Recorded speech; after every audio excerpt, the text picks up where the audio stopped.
So the point of the Emeriti lecture is to select,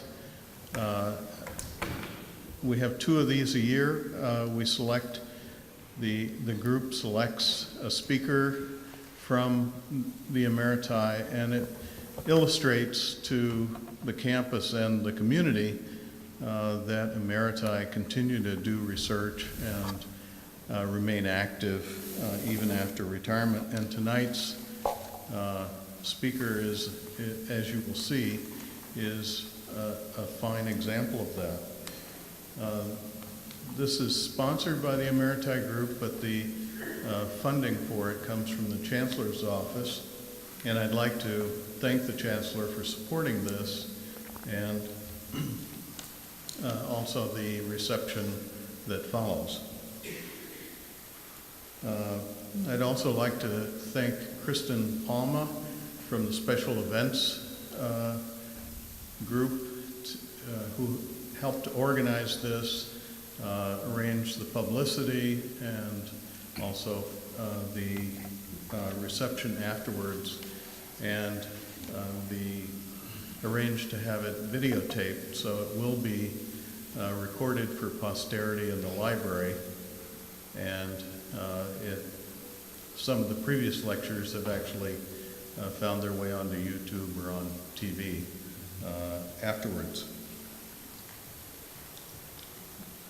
So I invite you to stay after the lecture for the reception and to talk to people. Our speaker tonight is research professor David Deamer. He's in the Department of Chemistry and Biochemistry and Biomolecular Engineering, which is a new department that's located in the School of Engineering. He actually helped start that and served as acting chair of the department for about 5 years.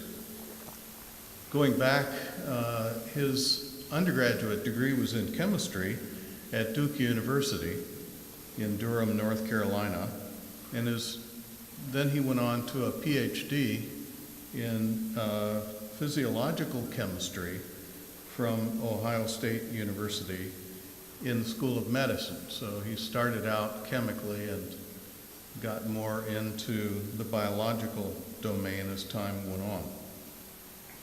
Following that, he did a postdoctoral at Berkeley, and just at that time, the University of California was in great turmoil. Clark Kerr had just been fired by Governor Reagan, and he was looking for a job. And he found one at Davis University in the Department of Zoology. There he started as assistant professor and rose to the rank of full professor. He chaired the department for a while. And in 1994, he moved his research group to UCSC. He took early retirement, the third VERIP, and became a research professor here, which basically meant the university didn't pay him. He just did research and continued here. So as I said, he was acting chair of the biomolecular engineering department, and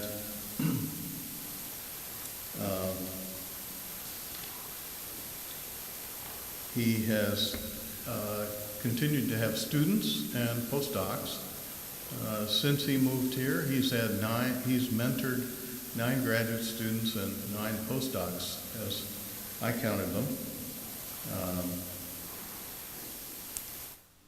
And he's looking back in his career, his excellence that we see today was recognized very early in his career, because he was selected by the Westinghouse Science Talent Search as in 1957. So their search engine was a good one in picking out a winner. He's won many awards, including a Guggenheim, which he spent at the Australian National University. And he has, of course, lectured at universities all over the world. He's on currently three editorial boards: the Journal of Bioenergetics and Biomembranes, the Journal of Astrobiology, and the Origins of Life and Evolution of the Biosphere journal. So this gives you a flavor of things that he's interested in. He has two interesting patents. He actually has four, but I'll just pick out two. One is called molecular barcodes, and another is single nanopore channels. And the latter relates to one of his two main research areas, which is concerned with DNA transport across through a nanopore membrane, in a membrane, and the ability to develop an instrument that might be able to analyze DNA rapidly as a single molecule and even perhaps sequence it. So this, when perfected, might make sequencing your genes a couple minute or 10-minute operation and quite inexpensive. The second research area that he has is the one he's going to talk about tonight. Basically how cellular life started on Earth nearly 4 billion years ago. And I'm not going to discuss that in the introduction because he's going to be talking about it, but only to say that he's in the process of writing a book on the origin of life that will be published by the University of California Press. And some of the scenes, some of the pictures that you're going to see are a preview of that book. They're taken from the book, he tells me. You might wonder who funds research on the origins of life. And he is supported by the NASA Astrobiology program at NASA Ames, just over the hill in Mountain View. And other faculty here at UCSC, astronomers, are also funded by the NASA program. So the collaboration between UCSC and NASA has been quite beneficial to the campus and our involvement in the NASA space program. So without any further ado, I'd like to welcome our lecture tonight, and I think we'll find it quite entertaining. David?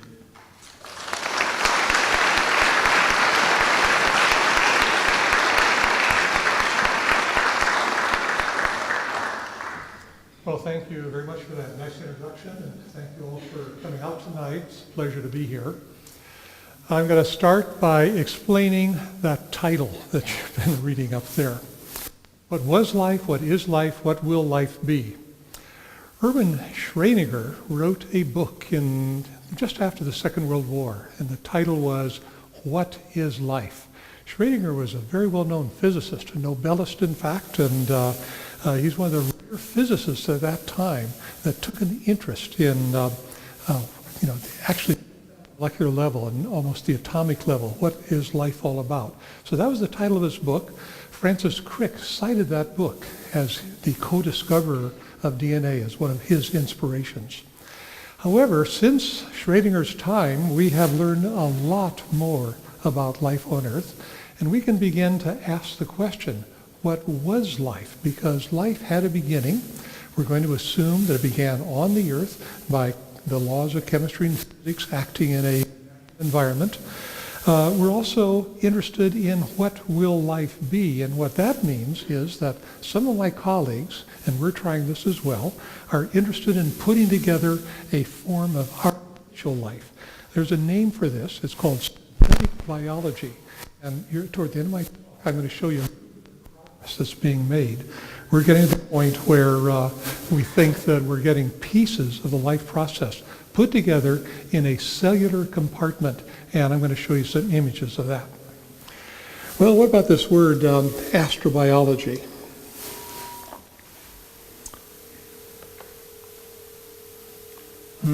Let's see.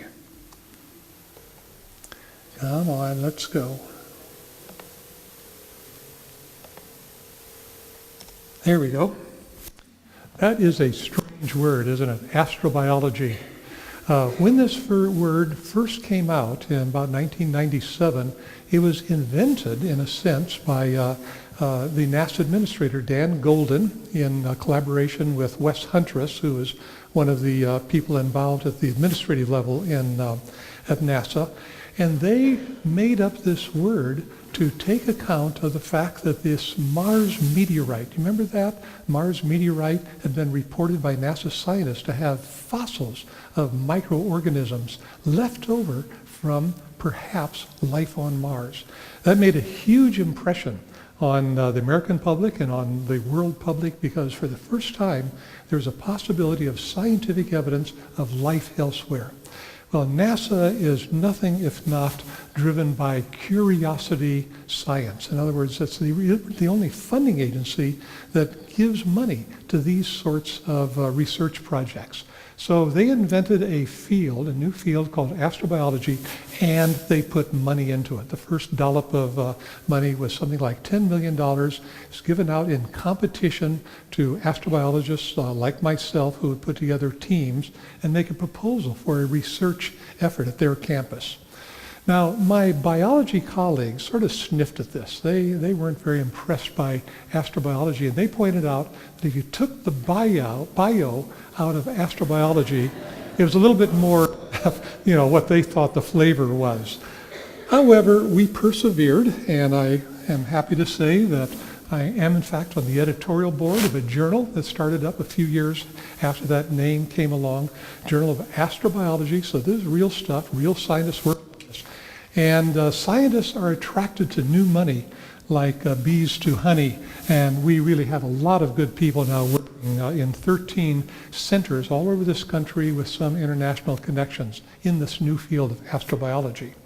Well, one way to define astrobiology is it's the evolutionary narrative of how stars give rise to life. Now, isn't that interesting? We've thought of evolution as being just in the biosphere, right here on the Earth. And of course, Darwin, nearly 200 years ago, his birthday is going to be celebrated next year, by the way, so you're going to be hearing a lot more about Uncle Charlie as time goes on into next year. We really thought that evolution was something that happened on the Earth. But what astrobiology does is to try to take our imagination and real results as well out into space and look for the narrative, the story of how things happening in stars and in our solar system impinged on the early Earth to give rise to life. So that is one of the things that I'll be talking to you today about. Okay. Going to change batteries, excuse me. I had to do this on my car the other day too, so I'm used to this.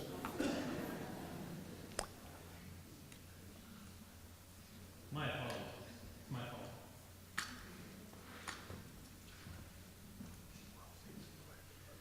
Excuse me.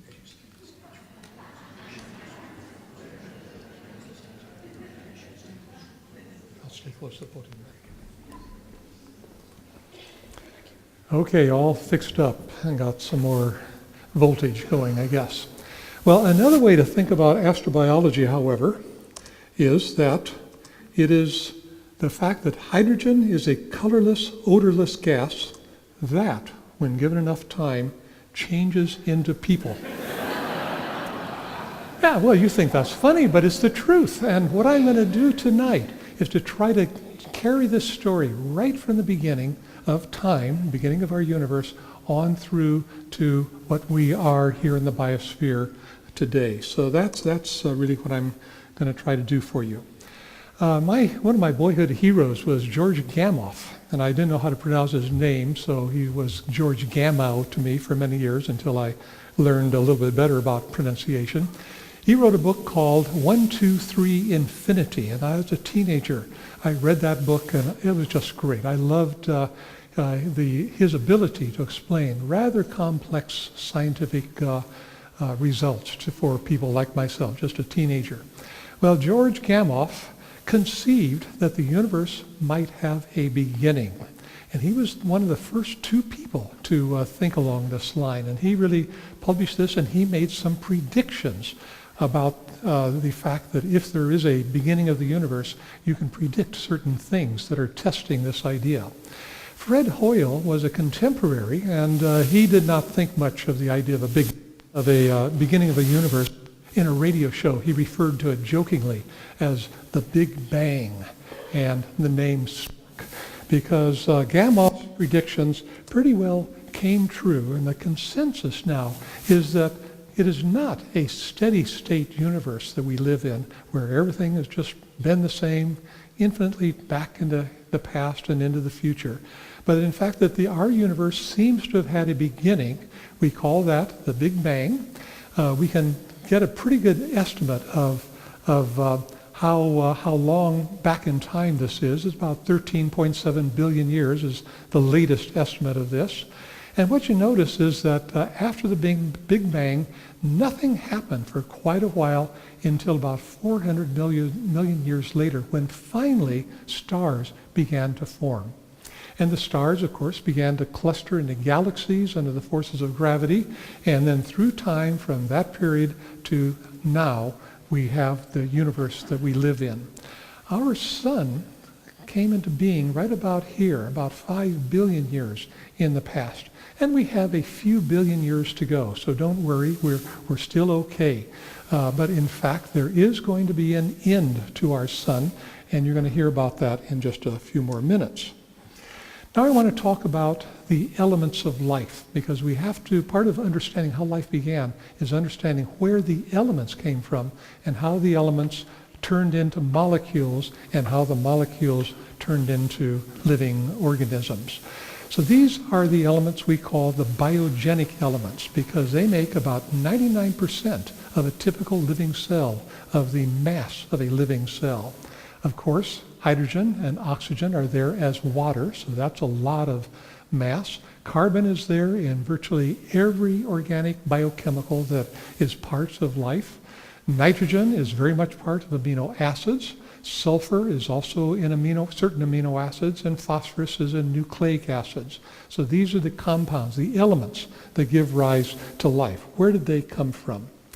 It begins with hydrogen fusion. So this is the first step toward life. I told you that hydrogen, given enough time, turns into us. This is the first step.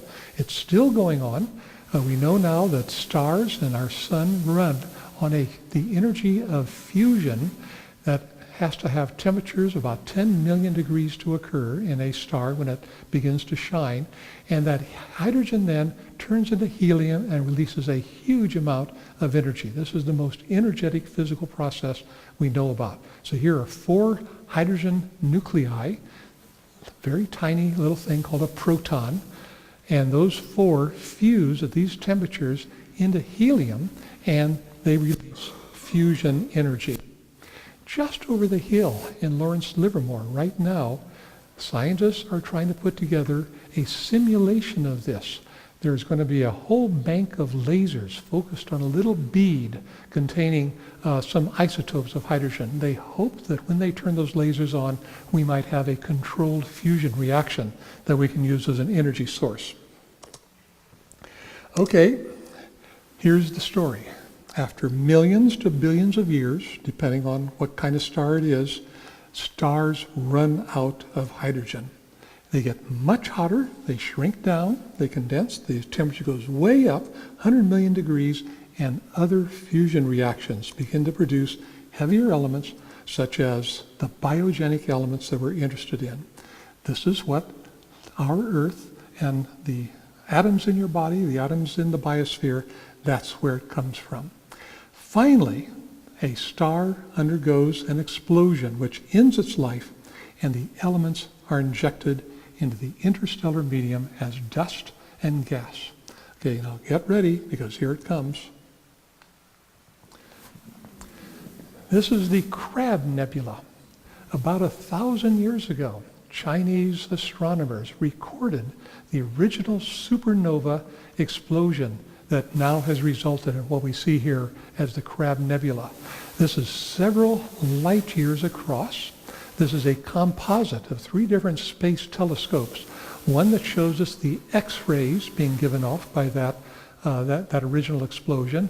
Another that shows us the sulfur and oxygen that is coming out into the interstellar medium around the original exploding stars. You can see that sort of reddish color. That's the dust that is giving off infrared light from the heat of that explosion. So here is one place where elements come from. All those elements that I showed you being synthesized in that big star that's gone through supernova have now been blown out into space and begun to diffuse through the rest of the galaxy. Now, what I want to show you here is something quite interesting. That little star, the remains, is still spinning. It spins about 30 times per second. You could hear a low hum. It's also oscillating. And these waves that you see coming out from that central star are a time-lapse movie. And those waves come out over a period of months, all shrunk down into a few seconds here. But it's really quite extraordinary. This is one of the rare times when a movie of a star can give us information about that star. Well, here are some of the people that were involved in working out the origin of the elements. Margaret Jeffrey Burbidge, husband-wife team. William Fowler, and there's Fred Hoyle again. They co-authored a paper that came out in 1957 called Synthesis of the Elements in the Stars. And this paper, for the first time, put all of this together into one package that physicists could then believe. As a result, one of these people got a Nobel Prize. That was William Fowler down at Caltech. Fred Hoyle missed out on a Nobel Prize, even though he gave a very important part of this story, which I'll show you in just a minute. He was, however, knighted by the Queen, so he is Sir Fred Hoyle. The Burbidges are Emeriti faculty at UC San Diego and still pretty active in their fields. So this is Fred Hoyle's idea. He had this back in 1947, 46, and published it about that time. And he realized that if the temperature was high enough, that helium could begin to fuse and turn into beryllium. This is a metal nucleus. The beryllium could pick up another helium and fuse to form carbon. And there is that element. The carbon of your bodies and mine, the Earth, the other planets, really was produced in very high temperatures of these exploding stars, and then blown out into space as the star broke up. The last part, the last of this little sort of scientific stuff I want to get across to you is, where do the oxygen and nitrogen come from? Well, it's very interesting because at the same time as the stars go to high enough temperatures to form carbon, the carbon can pick up another proton to become one of the nitrogen isotopes. It can decay into another isotope of carbon called carbon-13. There's some of this in our bodies as well. Carbon-13 can pick up another proton, become a nitrogen isotope. Nitrogen can pick up another proton, become oxygen, and the cycle goes round and round and round, called the CON cycle. And this is where the oxygen and nitrogen of our biosphere come from, made in stars, delivered to the Earth during accretion. That's part of the story. It's the first part that I want to get across to you. Well, it's really beautiful now to look out with the Hubble telescope. We see images that only our generation of human beings has ever seen, and only because we have these orbiting telescopes that give us a vision of what is really out there. Here are a couple of ordinary stars, like our sun, and they've reached the end of their lifetime. And they have also gone through an explosive ejection of these elements from their interior into outer space. By the way, these are sort of cosmic Rorschach tests, and the first astronomer who sees this gets to name them. So I don't know if you can see an Eskimo there, but whoever found this thinks that looks like an Eskimo. And the cat's eye, that sort of makes sense. Again, the blue is X-rays, the yellowish stuff is oxygen and sulfur, and then there's some dust around that stuff too. So isn't it interesting that stars go through their lifetime, then they explode, send the stuff out into space, and that then gives rise to the birth of new stars. So since the beginning of our universe, 13 billion years ago, there have been several generations of stars like our sun come and go, and many other generations of stars that started out too big, they explode, they go through a supernova explosion, and they also contributed to the rest of the universe. So here's not our galaxy, but this is what our galaxy would look like. This is called the Whirlpool Galaxy.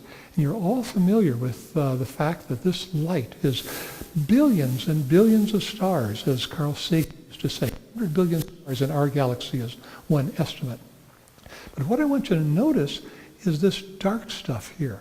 That dark stuff is the ashes, stars that have gone through their lifetime and gone through this explosive release of their elements into the rest of the galaxy, and that is the birthplace of new stars and planets, as you'll see.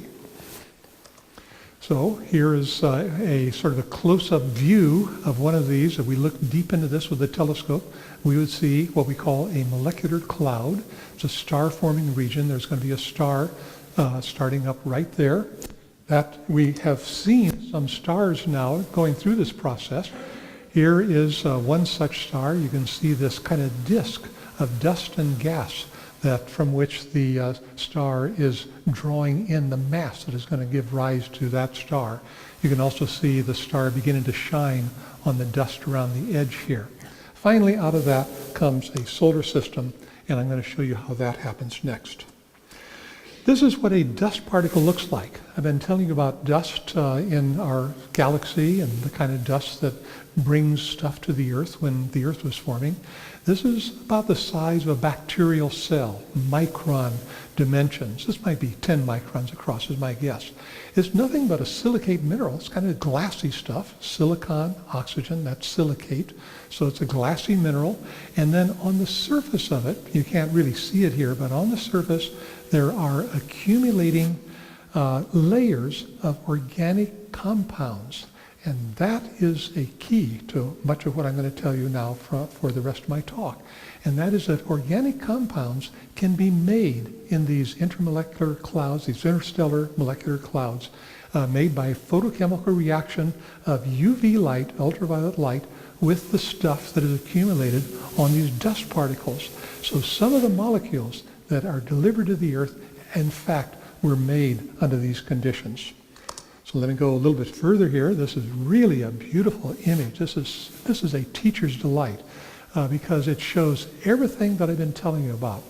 It shows you molecular clouds. There's one of the clouds there that you can see, interstellar dust cloud.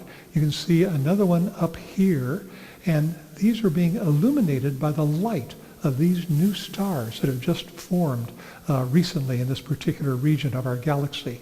This is all in our galaxy, of course. This is a nebula within our galaxy and not some faraway place. So these are new stars, and if you look up here, you'll actually see a star that has already gone through its life cycle.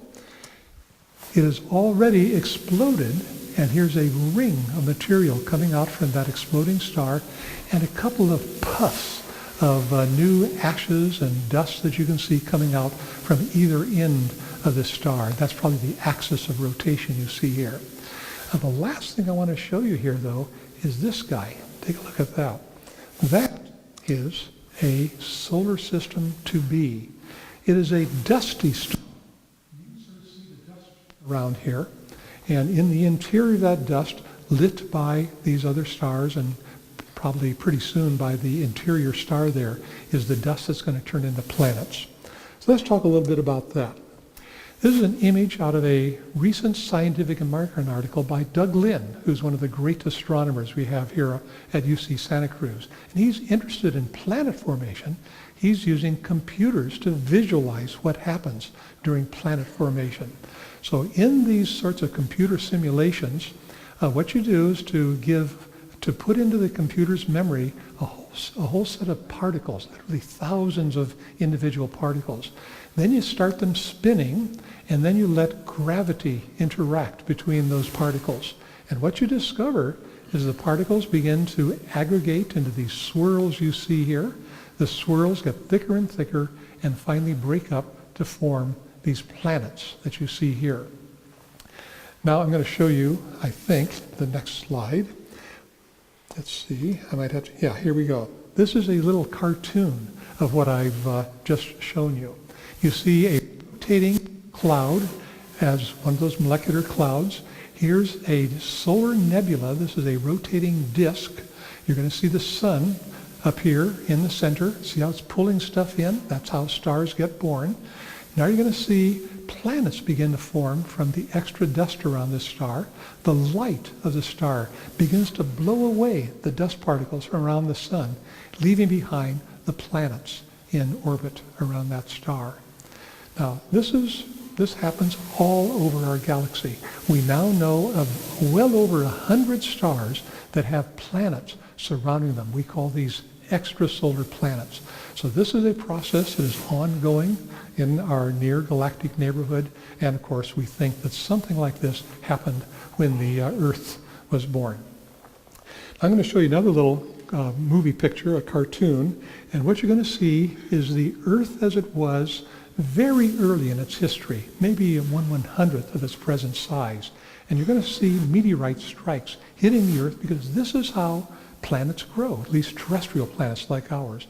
Their gravity picks up smaller particles from around them, smaller, we call them planetesimals.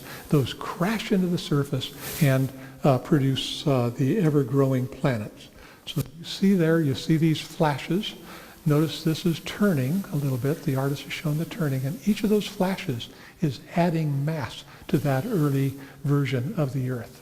So we think that this is a pretty good understanding now of where the Earth that we live on came to be very early in its history. Well, something really amazing happened. Very shortly after the Earth grew to nearly its present size, another planet the size of Mars collided with our Earth. We're the only planet in the solar system that had this large an object crash into it. Just an accident that they happen to have intersecting orbits. This is now the consensus view of how the Earth-Moon system formed. And what I'm showing you are images. These are paintings done by Bill Hartman, who developed this idea. He's an artist scientist. So as he developed this idea, very respected astrophysicist, he would make paintings of these things. If you look him up in Google, which I just did, you'll see a whole collection of these magnificent paintings that he's made throughout his lifetime of astronomical subjects. Well, the heat generated by that collision was so great that the Earth melted. We are now standing on the Earth's surface looking out at the moon. The moon was only 1/10 as far away as it is now after this collision occurred. It's slowly moving away from the Earth. The moon grew out of the debris that formed a ring around the Earth for a few million years. And notice that red hot temperature. That's important to my story because these are temperatures so hot that organic material cannot survive.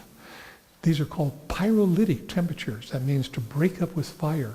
And I've been to Hawaii and watched the lava come over plant life. You know, the plants just disappear. They turn into carbon dioxide as a result of that. And that's what happened on the early Earth. So the question is, where did all the organic molecules come from that were necessary to start up life on this Earth after this event?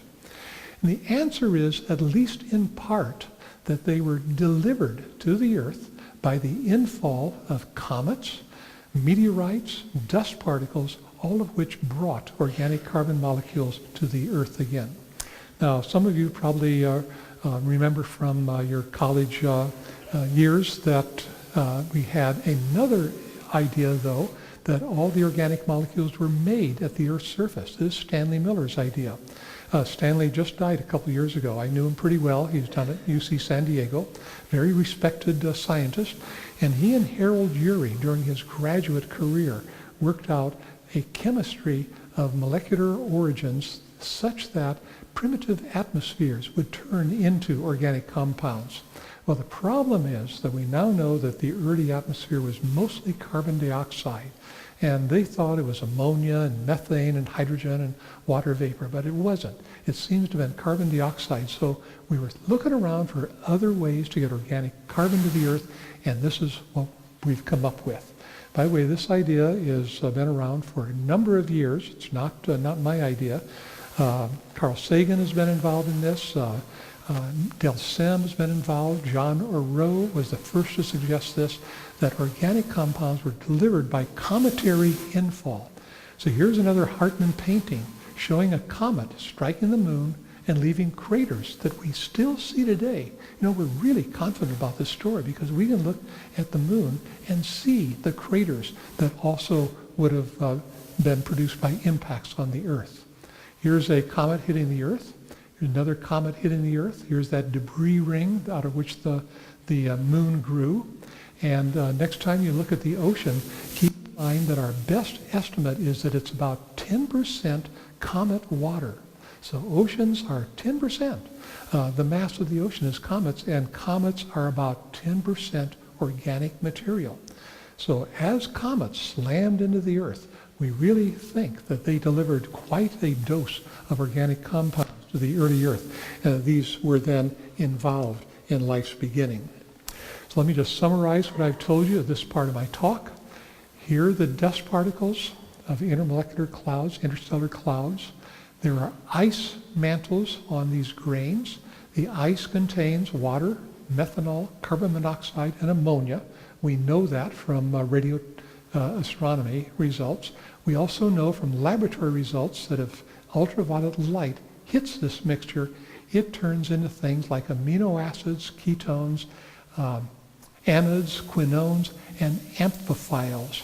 Now that's a word that you might not have heard of, but just keep in mind it means soap-like molecules. These are the molecules that form membranes, and you're going to hear a lot more about that in just a moment. So these dust grains aggregated by accretion, that just means coming together, form larger structures, into comets and planetesimals containing those organic compounds that were produced here. These then impacted the early Earth, as I've just told you, and delivered this material to produce a dilute solution of organic compounds in the early oceans. So that's the story of organic compounds getting to the Earth. We think this is what the Earth looked like about 4 billion years ago, just a little bit before life began. There were lots of volcanic activity, land masses resembling today's Hawaii and Iceland and other sort of island volcanoes. I hear my mic keep going off a little bit. The moon was a lot closer still.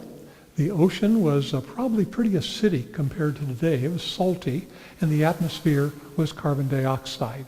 So keep this in mind because I'm going to take you with me on a trip to Kamchatka, Russia, just a little bit later. And we're going to talk about what happens to organic molecules when we go to an environment like we think the early Earth was. Okay, let's talk about what organic molecules might be required for cellular life to begin. It's not too hard. We have to have a source of monomers, like amino acids, to form polymers, like proteins. Amino acids do get together into proteins. We also have nucleobases. This is things like adenine, guanine, cytosine, thymine, uracil. These are the bases that go into DNA and RNA. They're part of that polymer. We also have carbohydrates made up of and hexoses. So these are all the monomers of life. Then you have to have molecules that produce cellular compartments because you cannot start cellular life without a boundary layer around it. That's where a lot of our research comes in. So we have this word amphiphiles. An amphiphile just means something that likes two different kinds of things. So if you take a hydrocarbon chain like octane and gasoline, if you put a carboxyl group or a hydroxyl group on one end, a water-loving group, that's an amphiphile. Soap molecules are amphiphiles. The lipids of your membranes of our bodies, of our cells, are amphiphiles. Cholesterol is an amphifile. So all of these things have the potential to form boundary layers. So you're going to hear a little bit more about that. These are this is what they look like. These are the large and small molecules of life. Again, just sort of summarizing, hydrocarbons have two of the biogenic elements, just hydrogen and carbon. That's where they get their name. And they're part of lipid molecules in the body that form membranes and store energy as fat. Carbohydrates, we've added oxygen, and these are things like glucose that very much part of the energy metabolism of our bodies. Glucose turns into cellulose of plants. It turns into starch that plants use to store energy. Amino acids, we've added nitrogen and sulfur. We're now up to 5 of the biogenic elements. And glycine, of course, is an example of that simple amino acid that is very much part of proteins. There are 20 amino acids that are commonly found in proteins. Finally, we have the monomers of DNA and RNA. And you might not have heard this word before, but these are called nucleotides. And now we add phosphorus. And AMP, adenosine monophosphate, is an example of a nucleotide, and that's the A of the 4 bases in DNA, A, T, G, and C. Well, now we can ask, where do they come from? And I've given you the answer. I'm going to show you now how we know, how we can be confident of the answer. Because we think, as I mentioned, that one possible source is comets and meteorites. In 1969, in the skies over Murchison, Australia, a fireball like this just flashed into the sky. It was just like a very long lightning flash, in fact, lit up the landscape. People looked up and they saw this fireball moving across the sky, and then it exploded. Then a few minutes later, all over the little town of Murchison, Australia, 100 kilograms of rocks fell to the ground from this meteorite. So it's called the Murchison meteorite, and it is full of organic compounds. It's one that we study in my lab. Here's one of the stones that we have worked with. So you can still see the fusion crust, because even after it exploded, these things are coming in pretty fast through the atmosphere, so that melts the surface. On the other hand, the interior is insulated from all that heat, so it stays cold. The heat does not penetrate the interior. This is why this meteorite is interesting, because it has a lot of the chemicals in it that are part of the origin of life. So here we've broken it open.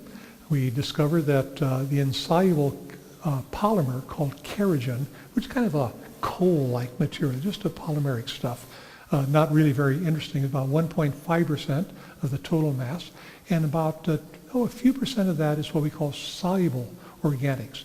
These soluble organics you have heard of. They're carboxylic acids, like fatty acids of fat. They're amino acids. You can see that little slice of this pie diagram. They are amides, aliphatic and aromatic hydrocarbons are there, aldehydes, alcohols, amines, and even a little bit of adenine. One of the purines of DNA has been found.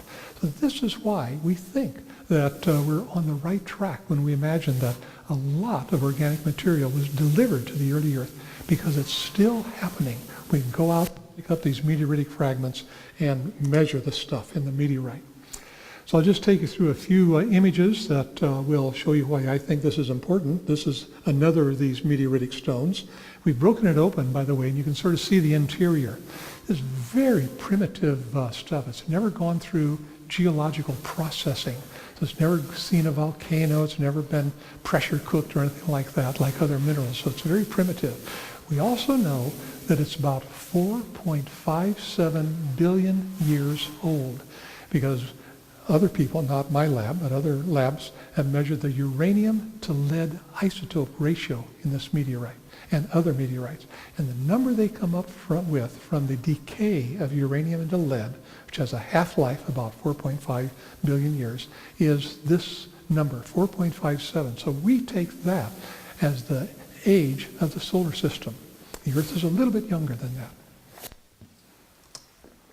If we look at the surface of that fractured meteorite with a microscope, we can actually see the fluorescent material. This is the organic deposits throughout the meteorite. And we can extract this organic material. This is our work. And we do what's called chromatography with it. We put a drop of the extract down here. We run chloroform as a solvent system in this direction on the plate. Then we turn it sideways and run hexane, ether in this direction. And that separates these organic molecules into visible fluorescent spots that you can see. Up here we have the polycyclic aromatic hydrocarbons. Down here we have various derivatives of those hydrocarbons, all fluorescent. And right here we have organic acids. Now, I've brought some of this to share with you. So I've got, this being California, of course, I'm going to share this with a wine glass. I'm going to pour a little of this material into the wine glass, just a few drops. And I'm going to smell it and tell you what I smell.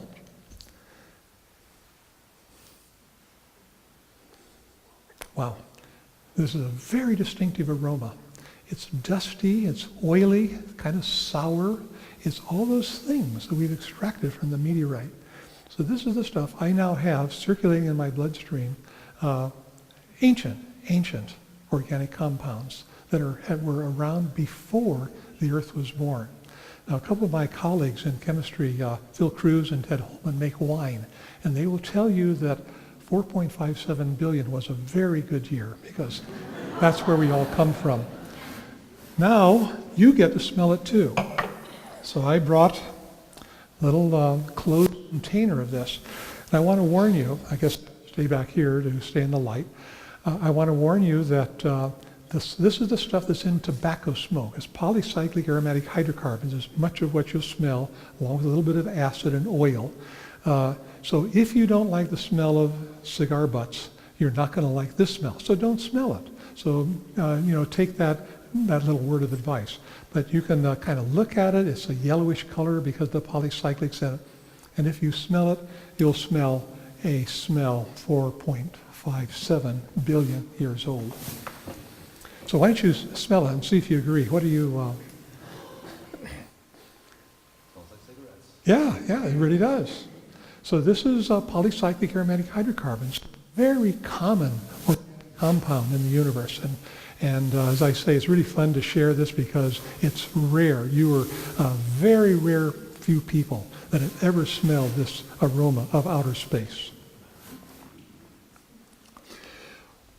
What we did was to extract that material, and we put it in the microscope and let it interact with water, just as it would on the early Earth. So this stuff is being delivered to the early Earth. It dissolves in water. It forms layers on the surface of the oceans and lakes of the time.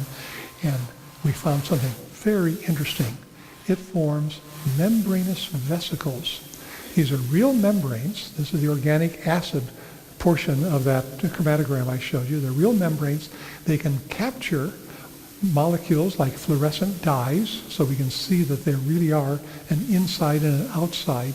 And what we have proposed is that things like this were the membranous boundary compartment of the very first kinds of cellular life. So this is, I think, sort of a consensus now. People have agreed with that. They don't have any better ideas anyway. I want to show you just a couple more, one or two more chemistry slides. We think that this is what is making those membranes.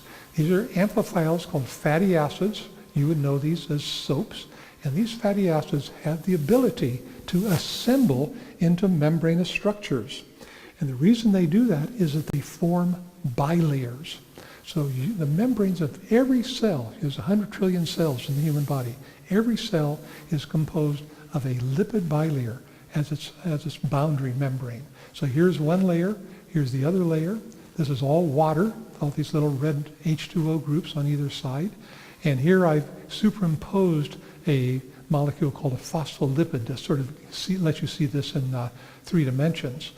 This is a computer This is a computer simulation, and if you could see this in real time on the computer screen, you'd see it doing things like this. It is a fluid. All of your membranes are fluid, and all of those tails are violently moving around, rotating literally billions of times per second as they form this boundary layer of your membrane. Now you also notice one last thing here, and that is there's lots of water here and lots of water here, but almost no water here. I think right there is one little water molecule, just about right. Oil and water don't mix. This is the oily interior of all the membranes of all life on Earth. And this is as essential to cellular life as DNA and RNA and protein, because without that bilayer, life could not exist. What we've done then is to make simulations of those membranes I showed you from the meteorite, because we know that there are fatty acids in it and some fatty alcohols. This is called decanol. These have 10 carbons each. And look at these beautiful vesicles. These are real membranes that are formed by this very simple system of molecules. We can also capture big molecules like DNA in these structures. So here we stain the DNA that we've captured with a fluorescent dye, and you can sort of see these what we call protocells being produced. So isn't that interesting? It's very simple to make cellular compartments out of these molecules such as we see in the meteorite. And that is why we think that we're on the right track to seeing how life might have begun. Okay, I'm about halfway through, so if you're still with me, I'm still got a few more slides to go. I want to show you how we think that life might have begun. So all life is polymeric. So the first life must have used polymers of some sort. But what is a polymer? Well, you're going to hear this word again and again. Monomers are the sort of the pearls of life, and if you put a string through it, you have a polymer. So monomers are things like amino acids and nucleotides, there's that word again, and you string them together and you get polymers such as proteins and DNA. There must have been a way on the early Earth to make polymers by some easy, relatively easy chemical process. So what I want to do now is to take you through why this is important. It's important because polymers have a sequence of material in it. The monomers are sequences, and in those sequences you can contain information. So you've all heard that genes are in DNA, and in fact genes are sequences. And it's fun to think about what that means. This is a string of letters called a sentence. So that makes sense to you, doesn't it? Because they are in sequence. Those are the monomers. The letters are the monomers of those words and of that sentence. This is a string of chords called a melody. And if you are a musician, you'll recognize this great melody by Bizet's opera Carmen. This is a string of bases called DNA. So each of those bases has a certain code that is used in life. Now, what we have done as a teaching tool is to turn DNA into a melody so that you can feel the sense of sequence that comes out of DNA. So to summarize, DNA is a sequence of bases. A melody is a sequence of notes. They both contain information, either genetic or musical. Therefore, we can translate DNA into music. We're just going to say, let's make adenine A, that's one of the 4 bases. We'll make guanine G. We'll make cytosine C and thymine E. And here is the insulin gene. I'm the only person in the world that can whistle the insulin gene from memory. There's TTT, GTG, AAC, CAA, and those are the triplet codes in DNA for the amino acid phenylalanine, valine, asparagine, and glutamine. Notice the author of this beautiful bit of melody over here. And the B chain of insulin has about a little over 20 notes in it, so to speak. So when I play this for you, you're going to hear these notes. So just listen now for this melody. You'll hear it just right at the start when I play this.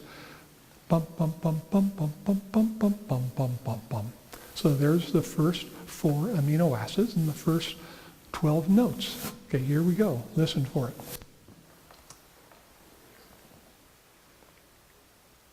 Uh-oh, we have lost the music. Where's my technical help?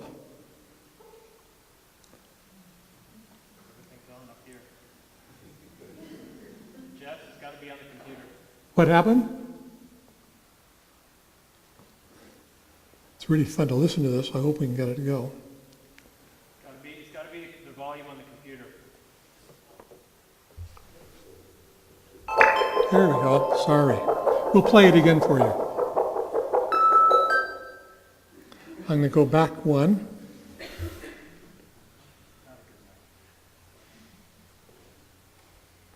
There we go.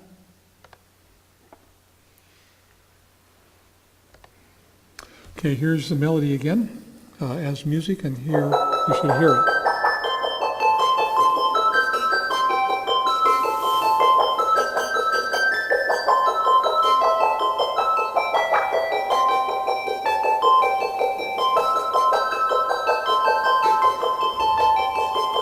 This is the next chain, the A chain.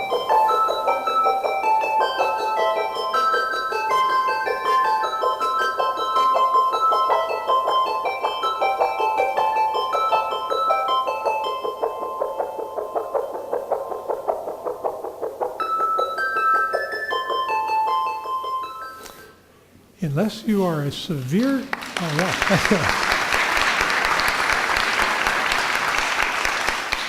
unless you're a severe diabetic, the islet cells in your pancreas right now, islets of Langerhans, are making insulin. And they're making it at about the rate that you heard that melody, about 1 amino acid per second being added using the ribosomes in the cells of your islets of Langerhans. So it's really nice to actually see the rate and hear the music. So here's the deal. Origin of life occurred when polymers containing specific sequences happened to self-assemble in the prebiotic environment. So what we're going to ask now is whether that could really happen. So I'm going to go visit a volcano. I want to recall a little saying from Charles Darwin to you. Charles Darwin didn't really think much about the origin of life, but he speculated about it in a letter to his friend Joseph Hooker, 1871.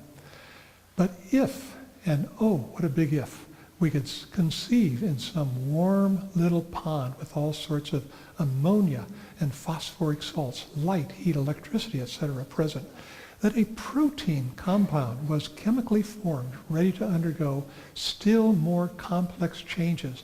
At the present day, such matter would be instantly devoured or absorbed, which would not have been the case before living creatures were formed.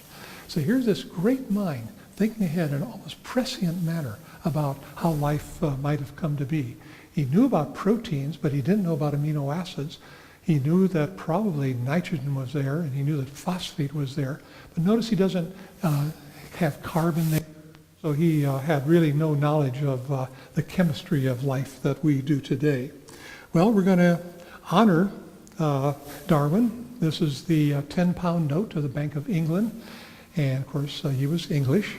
And here's Uncle Charlie, as we call him fondly. Here's the beagle on the 10-pound note. And here's one of his ideas, where a hummingbird co-evolves with a flower of a plant, one of the things they brought out in this 10-pound note.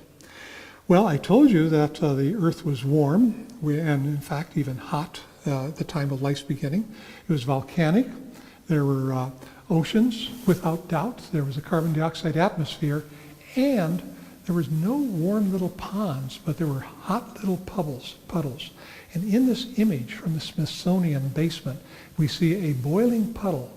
And what we're going to do on today's Earth is to go exploring and see if we can find an analog environment. We went to Kamchatka twice now to find these places. The reason we went to such a faraway place is because recent volcanism and high altitude and high latitude produce sterile sites for the analysis we want to do. And we want to find if there's any organic synthesis that can occur under these conditions. This is what Kamchatka looks like if you were going over it in a shuttle, a space shuttle. We're 100 miles high or so. Japan is down here below. Alaska is several thousand miles up here. And to get there, you fly up to Anchorage, then you take a early morning flight, and you land in Petropavlovsk, which is right here, a former military base of the Russians, but they've now opened it up to tourist use. Then we hop in a troop carrier, and I'll show you that in just a minute. We take about a 4 or 5 hour trip to Mount Matnowski, which is one of the more accessible volcanoes. So here's the little gang that we took along. I don't think you know any of these people, but this is Jamie and Megan. They were graduate students over at Stanford when we took this picture. This is Jan and Jake. They were postdoctoral people at the Carnegie Institution in Washington. This is Vladimir Kompanechenko. He was the guy that suggested this trip and organized it locally. This is Igor, believe it or not, Igor. He was our local guide. And this is my buddy Tony Hoffman, who lives down the street and just came along for the ride. Here we are hiking up the volcano. This is an ice field. It's about a 3 or 4 hour hike to get up from where we camped, basically, up into the volcanic crater. And here's Vladimir looking down into the volcano. And boy, when you see something like this, it's very, very primeval. There's nothing alive here. There's no plants. We couldn't even find bacteria up. We don't know quite why they should have been there, but we haven't been able to see any. There's water, of course, rocks, and heat, and that is what the early Earth was all about. So here I am now, it's about 5 years ago, doing this work. I'm very carefully reaching down with a long pole into this fumarole, it's called, trying to get a sample of boiling material down here. We're going to analyze that for organic compounds. Sometimes we had to wear gas masks here, by the way. There were fumes of hydrochloric acid and sulfur dioxide. This is what we then pulled out. It's a flask full of mud and water. So we would then take that, store it, carry it home back to the lab, and look to see what was in it. Well, total surprise. There was nothing. We could find no organic compounds in this water, and we really expected to find something there. So we decided to go back again. But this time we reorganized Darwin's little conjecture. But if, and whoa, what a big if, we could conceive in some hot little puddle, not a warm little pond, with all sorts of prebiotic amino acids, nucleobases, lipids for membranes, phosphoric salts, light heat, etc. present. So we're going to try that in Kamchatka. So here's the boiling puddle we saw, the hot little puddle. This is going to be our laboratory on Mount Matnowski again. By the way, you can see where we scraped up some clay to analyze the clay of this particular puddle. And the experiment was just very simple. We made what is called a prebiotic soup, a soup that contained amino acids, 4 of them, nucleobases, this is for ribonucleotides, phosphate, and myristic acid. So those are examples of all the kinds of stuff that we think might have been involved in the origin of life. So we wanted to ask, how fast do these degrade, and does any synthetic chemistry occur? Well, I tell, when I give a talk like this to academic audiences that have young faculty in it, I say, don't try this experiment until you get tenure. Because here I am, hopefully pouring my prebiotic soup into this puddle, wondering what's going to happen. And you can just decide for yourself on the wisdom of that experiment, but we found some very interesting things that guided us then. So what we discovered right away is that the myristic acid, that fatty acid, the amphiphile that we added, moved from the center to the edge. You can see this white stuff all around the edge. And so the idea that was given to me by that is, and with apologies to Michelangelo, that life began there. So this is my current idea that I'm trying out on you folks. This is what I'm putting in my book. And that is at the edge, not in the pool, but at the edge of the pool where you have dry, wet cycles. That is a place where you can pump organic chemistry uphill toward more complex materials without doing very much work on it. No, very little chemical work. It's just driven by the fact that it gets dry and then it gets wet again. So that is what we're going to try to model in the laboratory. And I'm going to show you just a couple of results, just one result.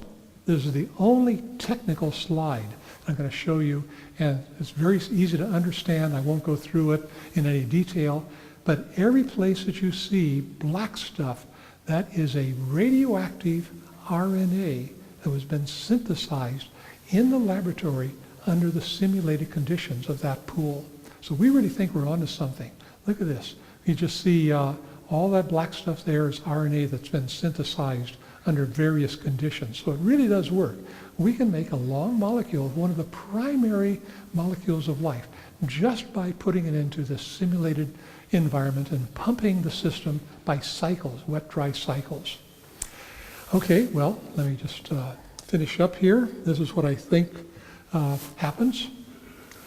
We have a delivery of organic materials during late accretion, giving these amphiphilic molecules that form membranes that I showed you from the meteorite. We also have geochemical synthesis of long molecules that sort of make a random mix. These long molecules then become encapsulated in these membranous vesicles to produce what we call protocells.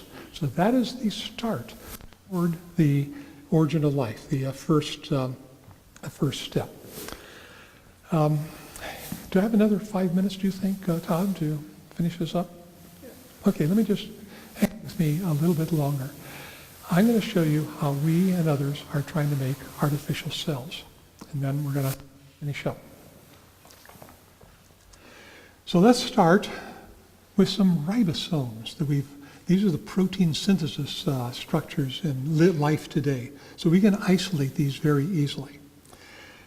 Let's put a membrane around them. We can do that. I've shown you how easy it is to put a membrane around big molecules, even things like ribosomes. That gives an inside and an outside and protects the ribosomes. They're in an environment they can't get away. Let's throw in some DNA. The DNA has genes built into it. The genes tell the cell how to make enzymes and how to make ribosomes. So this is maybe 200 genes that we would have in that little piece of DNA. That's how much it would take to make a minimal form of life. Let's make the ribosomes active. When they're active, there's 2 of them that stick together. We've captured an enzyme that can transcribe the gene from the DNA into what's called messenger RNA. That's going to carry the message to the ribosomes. You'll see how that works in a minute. So we've captured that enzyme, and we're going to add some amino acids, 20 amino acids, and we're going to put them in as what we call transfer RNA complexes, because otherwise nothing would happen. We have to activate them. We're going to add some nucleoside triphosphates, NTPs, and that would be AUCG of RNA. We're going to add deoxynucleotides, such as ATP and so forth, that will be the 4 bases of DNA. And then we're going to wait. Nothing happens. The reason is that this is outside and all of this is inside. So we have to think about how to make it permeable. So let's make permeases. We're going to stick some proteins into the membrane to make little channels.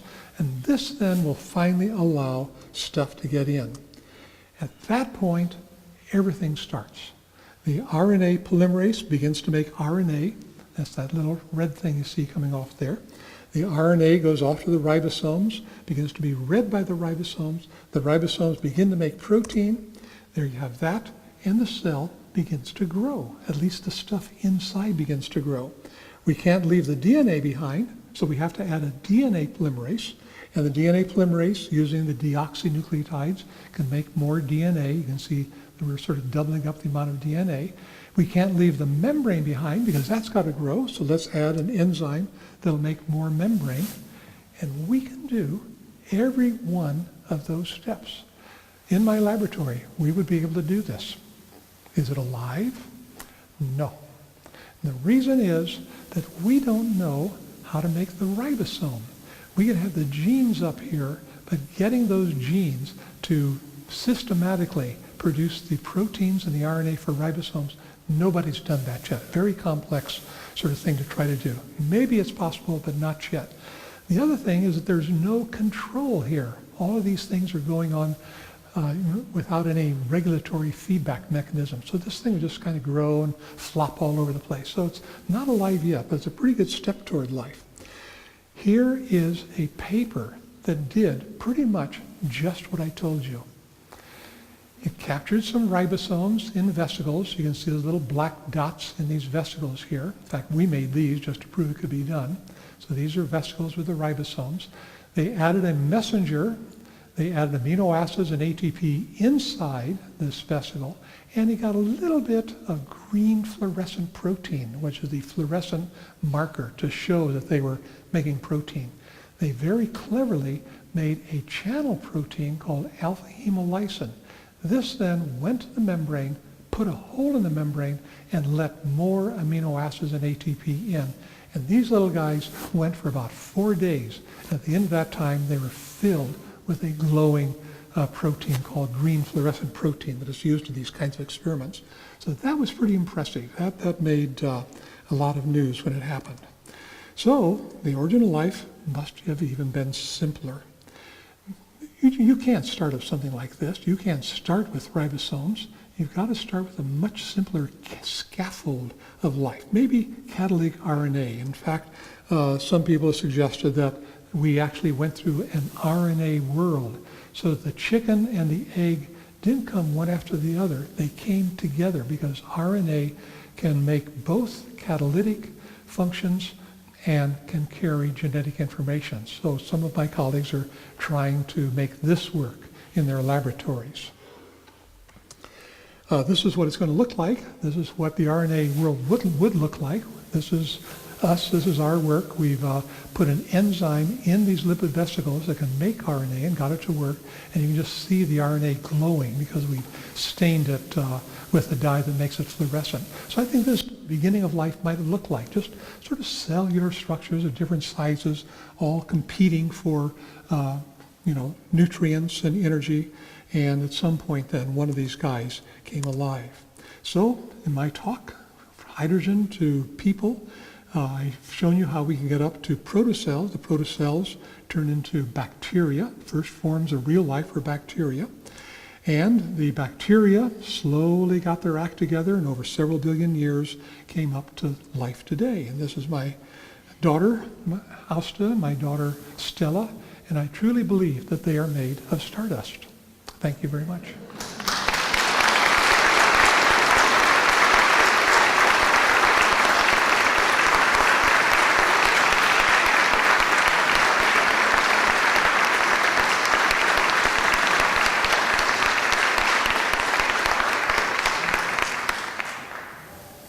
Thank you, David. We'll have questions now, and there's a portable mic. Please hold up your hand, and we'll bring the mic to you. Somebody's got to be brave. Here we go. I wanted to ask about organic molecules on the moon. It seems like we would be finding a lot of, or we would have found a lot of interesting organic molecules, or maybe some organic molecules on the moon, and some, and I don't, it could be my lack of knowledge about the issue, but I didn't really think that there was much found. Yeah, good question. So the question has to do, are there organic molecules on the moon? The answer is no. There have been, at parts per million, we've analyzed lunar material, we being the scientific community, not me, and it's just not there. We think we know why. The moon has no atmosphere. Everything that hits comes in at 20 kilometers per second, really, really fast. It just vaporizes everything.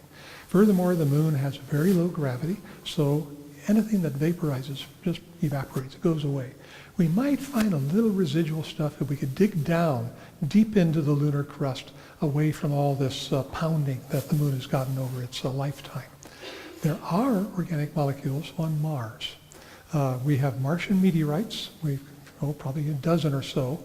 And when we look into those, we can find polycyclic hydrocarbons. That work was done over at Stanford. So there is organic material on Mars, not much, at least in these little surface areas that we've been able to scratch away at. I kind of expect that we're going to see a lot more when we get deeper into the Martian terrain.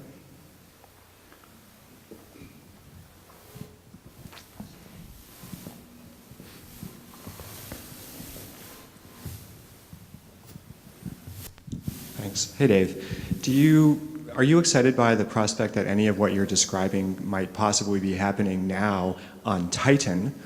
And might there be a possible mission that NASA could conceive of to find out whether it is indeed happening there? Yeah, Titan is one of these moons around one of our giant planets. Jupiter and Saturn both have big moons. Every one of them seems to be different, you know, geologically and in terms of composition. And Titan is one that we've visited. I'll remind everybody that we've had a spacecraft deliver a little module to the atmosphere. It's gone. We've actually had visual images brought back from Titan. Titan is cold. It's icy. The only liquid there is liquid methane and liquid ethane that might actually form seas on Titan. And the rocks there are not really rocks, they're just solid ice. So in my opinion, life would have a lot of trouble getting its act together in a place that cold, even given a fluid to work with. Of course, that's just my best guess, and I hope that I'm wrong. I'd love to be proven wrong.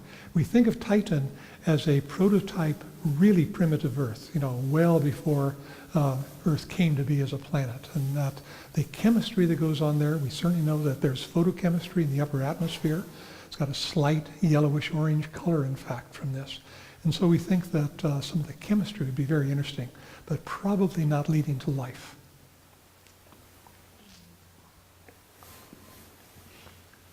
Somebody in the back? Yeah, you'll have to wait for the mic. It really helps. Otherwise, I won't hear.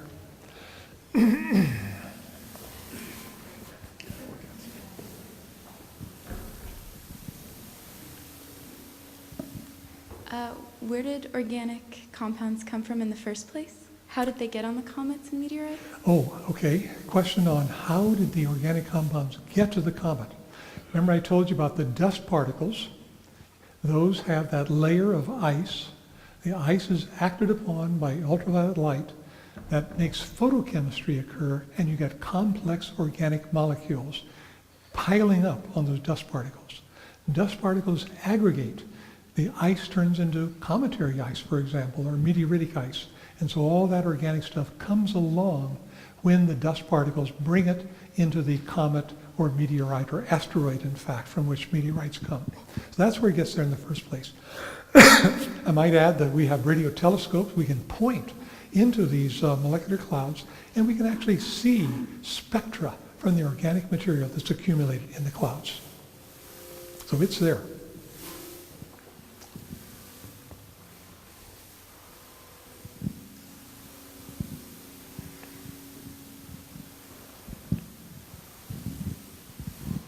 Thank you. You got us up to is this too loud? Am I talking too loud? You got us to a spot where we had a membrane filled with self-replicators. How does that membrane, does that item then self-replicate itself? Yeah, okay, good question, and one that we don't have an answer to yet, but I can give you thoughts. First off, it's not just one of these little things. In a little test tube containing about 1 milliliter of water with 1 milligram of lipid in it, there are 1 trillion of these little vesicles. That's just in 1 milliliter. Now imagine a global ocean. Imagine, trillion? I guess not trillions of tons. Lots and lots of organic material. It's 10 to the 18th kilograms is one estimate of what was available on the early Earth. So imagine that sort of being cycled, going through these wet-dry cycles, being stirred and so forth, electrical energy operating on it, UV light operating on it, all of this stirring going on. These are all these experiments. We call that a global scale experiment in combinatorial chemistry. So we don't know which one of those is going to be the one that sort of catches fire and begins to be able to grow. If one does, here's what we do know. It's going to be polymers. It's going to have a source of energy. There's only a few kinds of energy that would be available to it. It's going to use ordinary molecules, amino acids, maybe nucleotides. We don't know quite how they could be made yet. And these polymers are going to start to talk to each other. And when you get that happening, then you close the cycle between information and catalysis, which drives all of life today. That's what it's all about. So that's what I'm trying to figure out, is to answer your question. How did that little compartment happen to catch just the right kind of stuff to begin to go through the process toward a living state? So that's about as good as I can do. I know there are a lot more questions, but I'd like people to be able to enjoy the refreshments, and so why don't you join me in giving a round of applause to Professor Deamer.